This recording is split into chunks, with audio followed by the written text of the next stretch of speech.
So, thanks to my chronologically privileged position in Australia, I got to see Thor Love and Thunder last night, well ahead of the rest of the world, and now we get my thoughts. Hooray for you. Before I dive into any spoilers, if you want a quick fire review, know going into this film that Thor Love and Thunder is a self-contained adventure. Unlike, say, Multiverse of Madness, it's not going to try to wow you with cameos or fan service, and it doesn't really lay much track when it comes to setting up the next saga or movie of the MCU. It is just a story about Thor and his adventure with some pals as they fight Gore the God Butcher. And along the way, they learn some lessons, they have a lot of fun, you will laugh a lot, and at the end you will probably feel warm and fuzzy. If you go in with that expectation, then you won't be disappointed.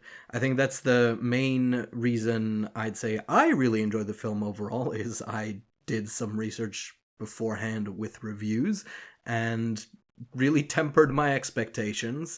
I didn't go in expecting this to be widely connected to anything else in the MCU, and given that, I had a pretty good time. So that's it for the quickfire review. Get out of here, because spoilers are starting. So I think the key thing I really liked about Thor Love and Thunder is that ultimately it is a movie that is entirely about Thor's journey. There are side characters, of course, but for the most part it is just us going along with Thor as he learns an important life lesson following all of his trauma from the past Thor movies and Avengers movies. I have seen a lot of reviews and discussion of this describing it as the first MCU rom-com, but I wouldn't really call it a romantic comedy. Much of the romance of the two characters, Jane and Thor, has happened previously, or is very quickly recapped on screen in this movie via like a montage. But the actual focus of the story, I'd say, is more about reconnecting with your own heart and with your own self. It's a focus on loss and learning to accept that loss is a part of love, and that is something that you need to embrace rather than run away from. Given that, we start the movie with Thor being that lost character, holding everyone at arm's length. He is, in a montage, shown to be still grieving for his mom and his brother and his brother and his brother again, and also his dad and everyone who died in Endgame. Thor has lost a lot, and his response to losing a lot is to now hold everyone at arm's length.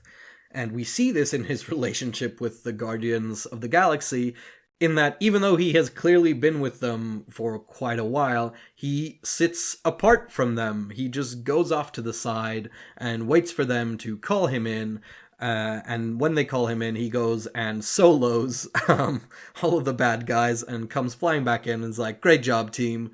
But there has been no teamwork. He hasn't really tried to connect with them on a deeper emotional level. And he still has this sort of adversarial relationship with Star-Lord, who tries to tell him at the start of the movie that he needs to reconnect, he needs to find people like Star-Lord found people. Which, by the way, really weird to see Star-Lord passing on wisdom, but I guess that's where we are in the MCU now. Regardless, we start the movie with Thor choosing to stand apart, to hold everyone at arm's length. But then Jane reappears, and he sees her in full Thor costume, wearing his old costume, using his old weapon, doing his old stuff, flying around with the power of Mjolnir. The past things he has lost have literally come back to his life right in front of him through his ex-girlfriend and his ex-identity and his ex-weapon, and they are confronting him. In that confrontation, they force him to reconnect. Both because he has to try to move past letting his and Jane's old relationship wither due to their fear of loss, but also opening himself back up to that relationship and overcoming that fear of loss. And they go through some wacky, zany adventures. They fight some shadow monsters, they fight creepy orgy Zeus, and they begin to reconnect fully. And just as they have that reconnection, he learns that she has cancer, that he has opened his heart and he is going to lose again. That means that she doesn't have a lot of time, and both of them have to learn to live like there's no tomorrow, because in Jane's case, there isn't going to be. And as they're going through those wacky, zany adventures, they're surrounded by stories of both love and loss. These stories are as diverse as there are infinite people in the universe, and a lot of them are pretty funny. There's Korg's parents, his two dads who stand near a lava pool. There's the space dolphins who mate for life, but in a polyamorous group of 6. And at that point I was like, oh, is this going to be a Korg, Valkyrie, Jane Foster Thor relationship? But no, we're still doing monogamy in the MCU for now. Of course, Valkyrie touches on her loss again, and the key linchpin of the film is Gore's loss. Gore being the villain played by Christian Bale, he doesn't have an immense amount of screen time as MCU villains go. I think he does exactly what Hela did, in that Cate Blanchett and Christian Bale are outstanding actors who can chew the scenery incredibly well and give you a layer of depth that isn't necessarily reflected in the villain's actions or the time we spend with them. Gore's backstory is incredibly simple. His daughter dies, and then he finds the god who didn't help his daughter live, and then he kills that god and swears vengeance. But it's more about his emotional world and that contrast of his focus to Thor's focus on loss. After Gore's loss, he pushes love away and replaces it with vengeance through the Necrosword. He goes on a killing spree, he abducts children, and when he is told there's a chance for him to get a wish, that quest for vengeance has so corrupted his way of thinking that rather than immediately going like, oh, I can use that wish to bring my daughter back, he thinks, yeah, I'm going to use this wish to kill all the gods. So in a way, both he and Thor have mirrored journeys, which is really great, and it gives them a point to connect with when they finally confront each other at the end of the movie. Thor's journey is ultimately about him accepting that he needs to open his heart to finally loving again. Through understanding that he pushed Jane away for fear of losing her, and then reaccepting her love despite all of the previous losses he'd suffered, and then realizing that despite the fact that he is definitely going to lose her because she has terminal cancer, he still needs to enjoy his time with her, and he needs to accept that it's her choice to fight like she isn't going to live until tomorrow. And that ultimately comes to a head. When Gore reaches eternity and plans to kill all the gods, Thor says, why would I spend my last moments trying to talk you out of this? I want to spend my last moments with the person I love most in the world. He accepts that loss is a part of love, and he embraces that.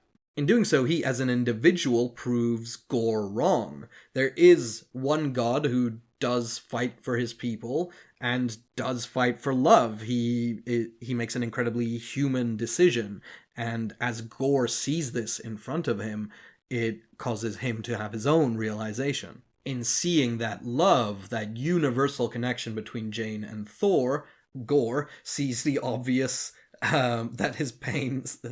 Sorry, I'm just laughing because Thor and Gore, very similar names. But he sees that his pain blinded him. But he sees what his pain blinded him from before. The obvious thing. He can bring his daughter back. Now, I think the easy interpretation of this is to say, well, the Necrosword corrupted him just like the Darkhold corrupted Wanda. Ooh, corruption, magic items. But, these superhero movies are bigger than life, and they use plot points as metaphors for more human emotions. So the sword really is just a metaphor for his pain and anger, his loss and his reaction to that loss. The sword is just the thing that the superhero action movie has to use to show us his emotional, internal world. Because in superhero stuff, we work through our emotions with weapons and also explosions. So in seeing Thor accept his own love and his own loss to come, Gore uses eternity instead to resurrect his daughter rather than kill all the gods. And as Jane promised, Thor is then there to adopt her, and he's able to do that with love because he has learned from his journey throughout the film. And I think that's the thing I like the most about this movie. Self-contained as it really just is a singular journey about Thor. The entire focus of the film is taking Thor through several adventures through which he slowly learns to open his heart again by seeing different examples of both good and bad and accepting that loss is a part of love. It's a sweet story, really, that stands largely on its own, but it somehow acts as the perfect punctuation mark on Thor's journey from Ragnarok onwards. It's about how a man who has lost everything and mourned countless times should still leave his heart open to love again, keeping it open to the world despite the pain that might cause him. That said, I didn't universally love the movie. I think there are flaws. The biggest one for me is the music. I think Taika Waititi really sees Thor as a space pulp opera character. And in hearkening back to those more pulpy characters, he leans on more of that rock and roll influence, and the music plays a large role in how he showcases his action scenes in the movie. But what suffers directly, I think, due to this is the score. I think in cinema, at least, this is probably the least memorable score I've heard for an MCU in a very long time. Of course, I'll probably see the movie again and try to listen to the music independently, but I think genuinely it's incredibly average, and what Taika sees as the highlights for the movie aren't underscored by a composer, they're underscored by rock. But that's just personal preference. I'm sure there are lots of people who love that. In the same way, what I really liked about the movie in that its focus is really solely on Thor's emotional journey, and of course Jane's as well, a lot of people probably won't like that. The universe doesn't expand in any real big way. There isn't even really too much of a focus on the other characters in the film. We get some discussion between Valkyrie and Korg, but neither of them advances beyond really kind of short, sharp, bullet point scenes. Valkyrie is still mourning her partner, the other Valkyrie, and is still an alcoholic, and we don't resolve that in this film. Korg falls in love off screen. We breeze past other MCU connections, like they're mentioned, but they're not a big part. You know, we see Lady Sif, we see Darcy, we see Eric Selvig, we even see two Celestials.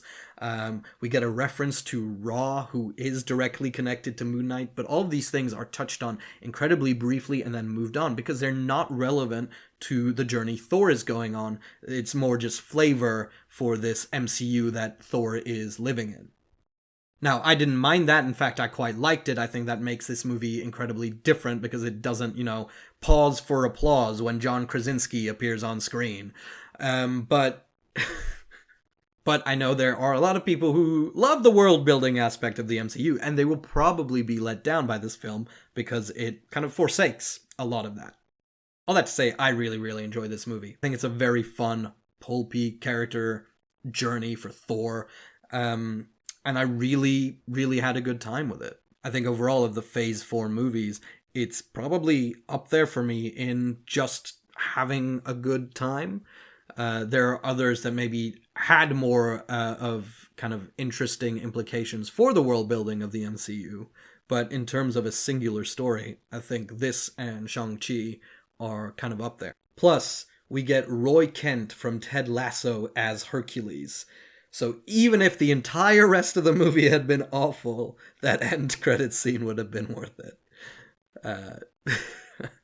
Of course, I'm just kidding, but I mean, come on. Yeah, I'll go get him, Dad. I'll go kill Thor. I mean, that's pretty cool.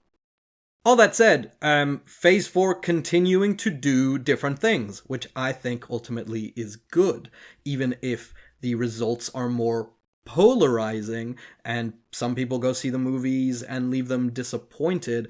I think the fact that these movies are all kind of doing their own thing and going in their own direction while still having the essential framework of the MCU is good. I don't know how it will pan out at the box office. I think if they continue to succeed with this varied strategy, then it'll keep happening. However, I'm sure that if the box office begins to be affected by trying to do new things, Disney might, put their boot on Kevin Feige's neck and say, nope, you gotta stop now. So go see the movie, go make up your own mind about it. Let me know if you loved it or you hated it in the comments down below. And support me on Patreon.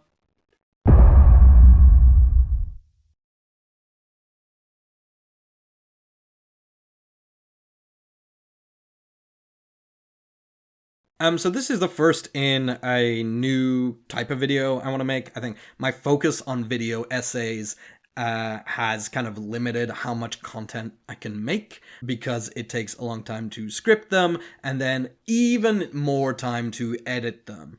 Like even the ones I feel like I'm a bit lazier on, like with the Multiverse of Madness one a couple weeks ago, I still try and match a lot of the footage to what I'm saying, even if I don't necessarily have all of the footage in the world I wish I had, because at the time, Multiverse of Madness wasn't out on Disney Plus yet. So it takes me hours and hours. My plan with these ones is to just run trailer footage over my talking voice, and it's going to be much more casual. I don't really have a script per se, it's more bullet points, and hopefully you enjoyed it. If you want to throw some money on Patreon at me to keep this up, I want to do them weekly, and the best way you can convince me to do this weekly is to throw me money on Patreon. And you will get 24-hour early access at whatever tier you choose to support on. You will get 24-hour early access, because I think no matter how much you earn or how much you pay, you have the same worth. Because fuck capitalism. But also send me money because I need it to live. Because fuck capitalism. Okay, love you, goodbye.